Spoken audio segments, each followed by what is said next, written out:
उसमें एक जिला बचा हुआ था, वो था डिंडोरी जिला। तो नोट कर लेंगे डिंडोरी जिला।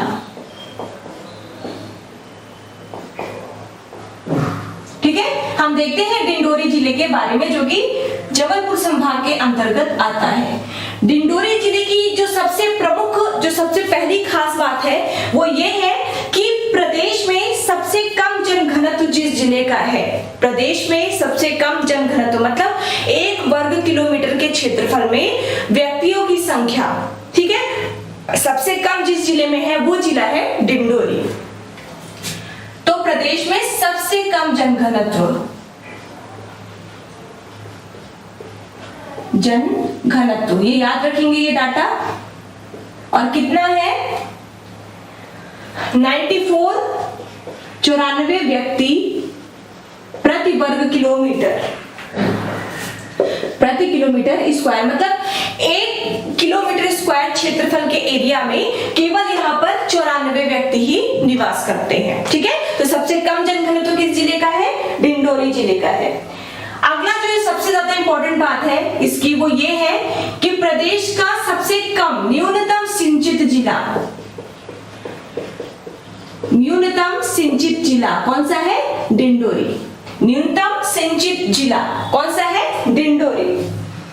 जीवाश्म राष्ट्रीय उद्यान, जीवाश्म राष्ट्रीय उद्यान कहां पर स्थित है? डिंडोरी में। ये सारे इंपॉर्टेंट फैक्ट है, याद कर लेंगे। सबसे कम नगरीय प्रतिशत जहां पर है, सबसे कम नगरीय प्रतिशत, सबसे कम नगरीय प्रतिशत वाला जिला है डिंडोरी।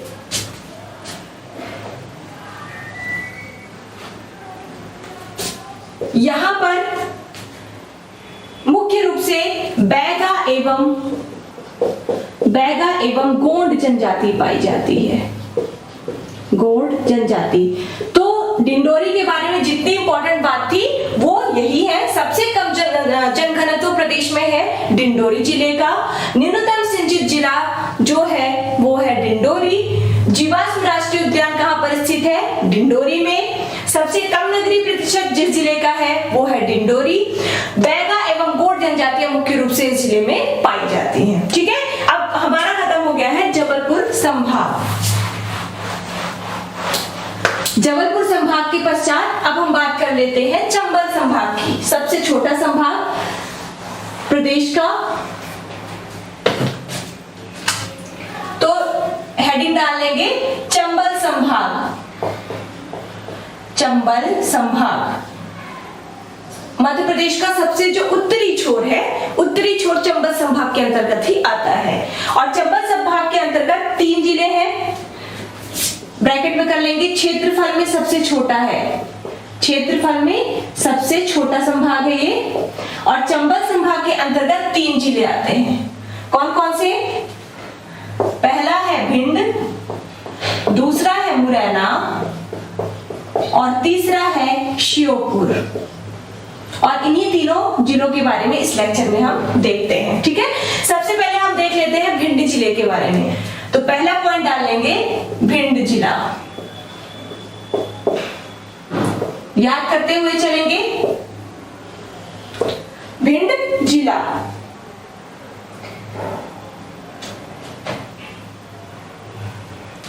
जो चंबल संभाग के अंतर्गत जो भी भूमि आएगी, चंबल संभाग के अंतर्गत, देखिए चंबल संभाग, इसका नामकरण चंबल नदी के आधार पर किया गया है, क्योंकि चंबल नदी ने वहां पर जो है बहुत सारे उत्खात भूमि का वहां पर निर्माण कर दिया है। ठीक है, अवनालिका अपर्दन किया है, इस कारण चंबल संभाग का नामकरण किया गया है। और चंबल संभाग के अंतर्गत जो क्षेत्र है उन्हें बागियों का गढ़ कहा जाता है।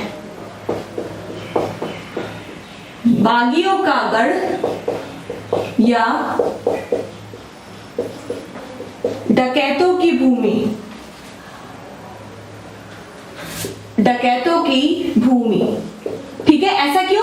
क्योंकि चंबल नदी ने इन क्षेत्रों में अवनालिका अपर्दन कर दिया है और इसके तहत वहां की जो भूमि है ये कई सारे खड्डों में इस प्रकार से आप जब जाएंगे उस क्षेत्र में, उस एरिया में आप कभी जाएंगे तो आप देखेंगे कई क्षेत्रफल पर दूर दूर तक आपकी जहां तक निगाहें जाएंगी आपको यही पत्थर दिखाई मिलेगा, मिट्टी के बड़े बड़े टीले से उठे हुए दिखाई देंगे इस प्रकार से। और यहाँ पर डाकू जो थे, डाकू भाग करके यहाँ पर शरण लेने आते थे और पुलिस इन डाकू को पकड़ पाना पुलिस के लिए बहुत ज्यादा मुश्किल होता था, ठीक है, क्योंकि इतने ज्यादा खड्डे हैं वहां पर, इतने ज्यादा ये भूमि ऐसी उबड़ खाबड़ सी है, ऊंची नीची सी है कि वहां पर पुलिस का डाकू को पकड़ पाना बहुत ज्यादा मुश्किल था। इस कारण इस क्षेत्र को डकैतों की भूमि या बागियों का गढ़ कहा जाता है, ठीक है।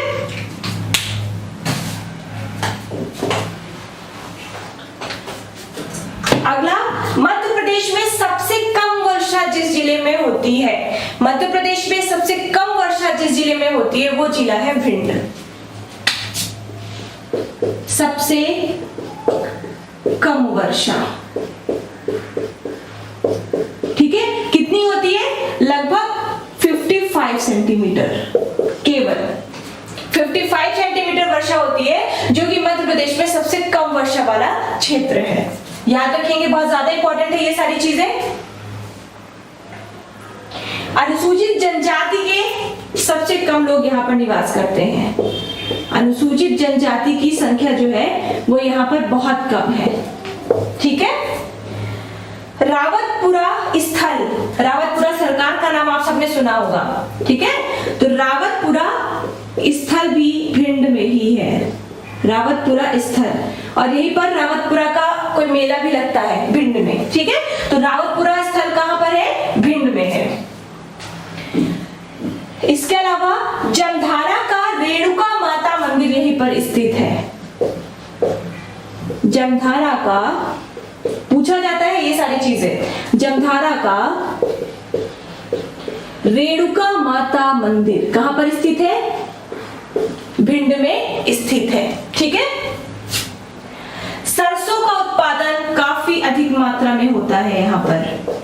जो मध्य प्रदेश के जो उत्तरी क्षेत्र है, स्पेशली जो चंबल संभाग के अंतर्गत जो क्षेत्र आते हैं, वहां पर सरसों का या तिलहन का उत्पादन बहुत ज्यादा होता है, तो सरसों का उत्पादन यहाँ पर बहुत अधिक होता है।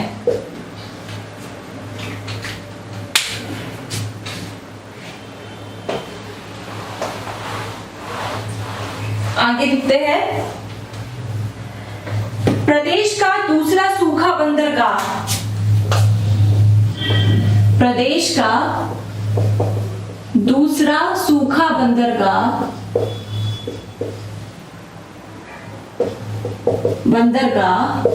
कहां पर है?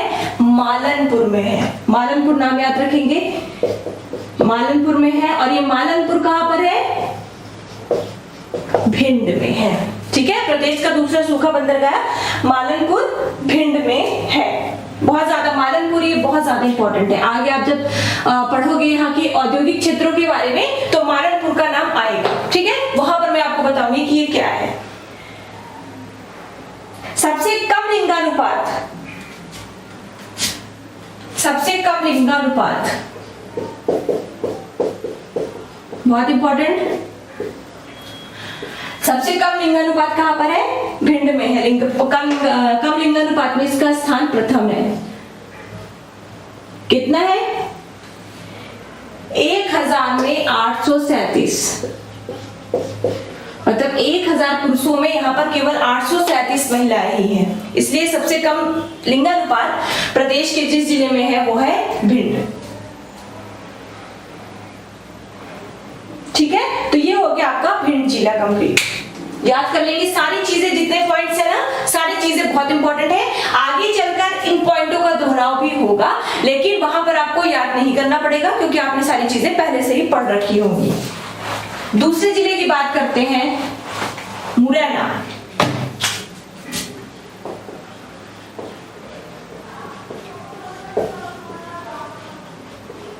मुरैना जिला, ठीक है।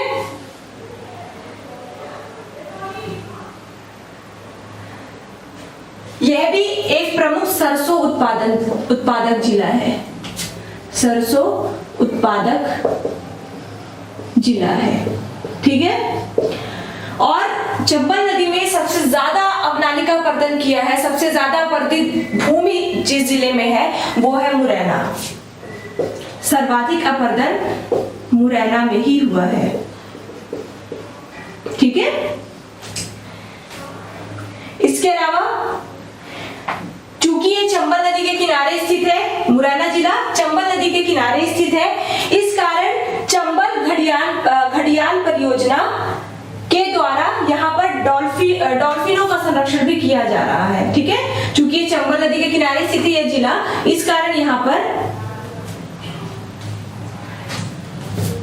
चंबल घड़ियाल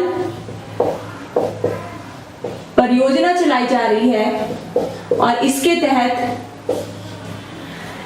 तहत डॉल्फिनों का संरक्षण भी किया जा रहा है। डॉल्फिनों का संरक्षण, ठीक है।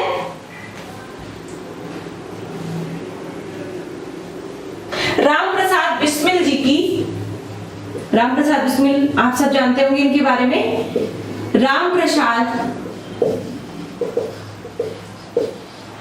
बिस्मिल जी की स्मृति में यहां पर शहीद मंदिर बनाया गया है। शहीद मंदिर बनाया गया है किसकी स्मृति में? रामप्रसाद बिस्मिल की स्मृति में। बीहड़ की समस्या जैसे कि मैंने बताया इस जिले में भी है। यह जो जिला है यह कछवाहा वंश का, कछवाहा वंश की राजधानी हुआ करता था। ठीक है, एक औद्योगिक विकास केंद्र है, बहुत इंपॉर्टेंट है, नाम याद रखेंगे, बानमोर, बहुत इंपॉर्टेंट है, औद्योगिक विकास केंद्र है। ठीक है, बानमोर कहाँ स्थित है? मुरैना में। जिस प्रकार अभी मैंने बताया मानरपुर कहाँ पर स्थित है? भिंड में, उसी प्रकार बानमोर कहाँ पर स्थित है? मुरैना में। 64 योगिनी मंदिर, मध्य प्रदेश में 64 योगिनी मंदिर कहां पर है?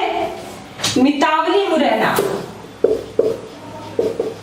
मितावली मुरैना में स्थित है। ठीक है, कुछ इनमें से कुछ ऐसे फैक्ट्स हैं जो बहुत ज्यादा इंपॉर्टेंट है। ठीक है, तो ये हो गया आपका मुरैना।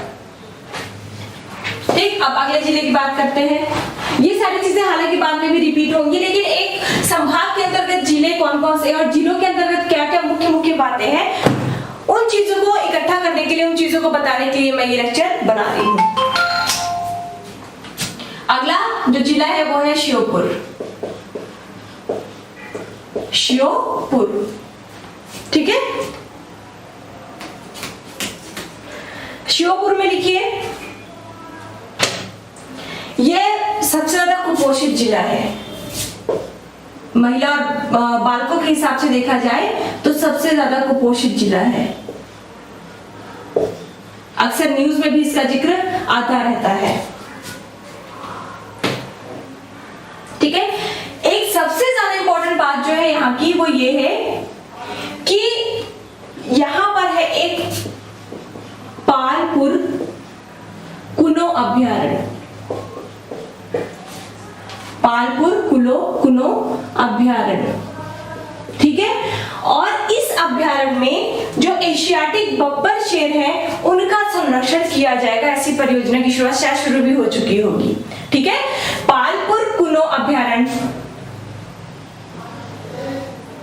ये मध्य प्रदेश का मैंने उत्तरी सिरा बना दिया है। यहां पर है श्योपुर, ठीक है, और यहाँ पर है पालपुर कुनो अभ्यारण्य, और यहाँ पर जो अभ्यारण्य है पालपुर कुनो, वहां पर एशियाटिक बब्बर शेर को संरक्षित करने की योजना बनाई जा रही है।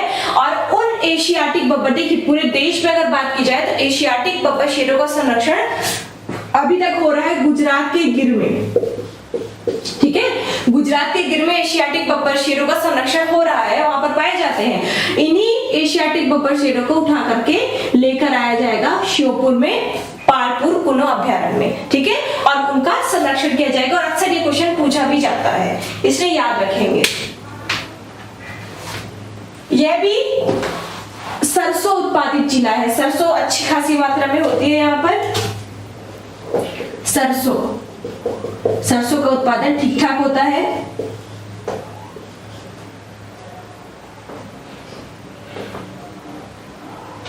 चंबल घड़ियाल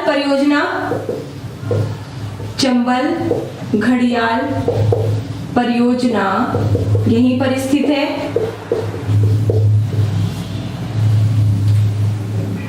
श्योपुर में एक जनजाति पाई जाती है, जनजाति वाले चैप्टर में भी पढ़ोगे आप, शहरिया। हालांकि जो शहरिया है वो मध्य प्रदेश के उत्तरी पश्चिमी क्षेत्र में पाई जाती है मुख्य रूप से, ठीक है, लेकिन श्योपुर में इनकी संख्या ज्यादा है। श्योपुर में शहरिया जनजाति जो है वो पाई जाती है। श्योपुर में हस्तकला का और काष्ठकला का प्रसिद्ध केंद्र है। हस्तकला व काष्ठकला का प्रसिद्ध केंद्र है। तो ये हो गई आपकी श्योपुर की मुख्य बातें, और इस तरह से खत्म हो गया है आपका चंबल संभाग। अगले लेक्चर में हम किसी अन्य संभाग की बात करेंगे, तब तक के लिए पढ़ते रहिए। Thank you very much, best of luck.